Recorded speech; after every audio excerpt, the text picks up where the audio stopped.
আসসালামু আলাইকুম। ফাতেমাস কিচেনে সবাইকে ওয়েলকাম করছি। কেমন আছেন সবাই? আলহামদুলিল্লাহ, আমিও ভালো আছি।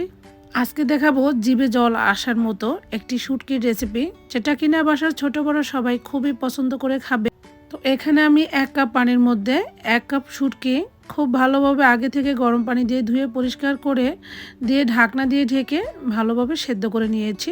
এখন যেটুকু পানি ছিল সেটাও শুকিয়ে নিয়েছিলাম। এরপর শুটকিটা নামিয়ে রেখে এখানে 1/2 কাপ তেল নিয়েছি। এর মধ্যে আমি 5-7টি শুকনো মরিচ ভেজে নিচ্ছি। ঝালটা আপনাদের পছন্দ মতো, আর শুটকিতে তো একটু ঝাল বেশিই দিতে হয়, তাহলে সেই শুটকিটা খেতে বেশি টেস্টি হয়। যাই হোক, এরপরে আমি শুকনো মরিচগুলো উঠিয়ে রেখে এখানে ওই যে আগে থেকে যে সেদ্ধ করে নিয়েছি সেই শুটকিগুলো খুব ভালোভাবে ভেজে নিচ্ছি, একদম মুচমুচে করে ভেজে নিব। এই শুটকির রেসিপিটা আমার হাজব্যান্ড খুবই পছন্দ করে এবং আমার বড় ছেলেটাও আজকে দেখেছি খুব পছন্দ করে খেয়েছে। যাই হোক, এরপরে শুটকিটা যখন ভাজা হয়ে গিয়েছে ওই পর্যায়ে এখানে একটা পেঁয়াজ কুচি আর 3 কোয়া রসুনটাকে একদম কুচি করে দিয়েছি, দিয়ে পেঁয়াজ মরিচ এবং শুটকিটাকে একদম ভালো করে ভেজে নিয়েছি। এই তো দেখতে পাচ্ছেন, এই শুটকিটা চাইলে আপনারা এভাবেও খেতে পারেন, এভাবেও কিন্তু শুটকি খেতে অনেক বেশি টেস্টি হয়। এরপর সব কিছু ভেজে একটা প্লেটে নিয়ে নিয়েছি শুকনো মরিচ, কাঁচা পেঁয়াজ, 2 টেবিল চামচ কাঁচা রসুন কুচি আর হচ্ছে শুটকি ভাজাটা। প্রথমে আমি লবণ দিয়ে শুকনো মরিচগুলো মথে নিচ্ছি। তো যারা আমার ধৈর্য ধরে আজকের ভিডিওটা দেখা শুরু করেছেন, একটি লাইক দিতে ভুলে গিয়েছেন, প্লিজ লাইক দিয়ে ভিডিওটা দেখে নেবেন। তো এরপরে কাঁচা পেঁয়াজগুলো খুব ভালোভাবে মথে নিয়েছি। এরপর রসুনের কুচিগুলো পেঁয়াজের সঙ্গে খুব ভালো করে মথে নিব।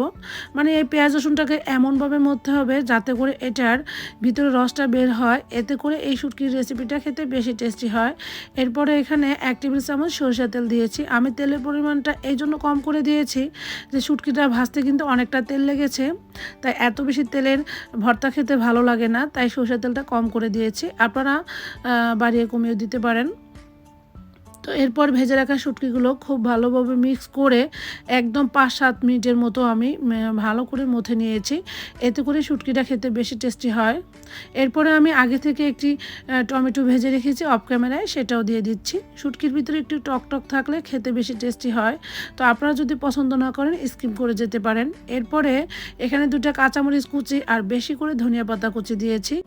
এইভাবে শুটকির ভর্তাটা যেদিন আমি বানাই সেদিন আমার হাজব্যান্ডের অন্য কিছুর প্রয়োজন হয় না, তার খুবই পছন্দের একটি রেসিপি, তো প্রায় তাকে তৈরি করে দেওয়া হয়। তো ভাবলাম আমি আমার আপু ভাইদের সাথে একটু শেয়ার করি রেসিপিটা।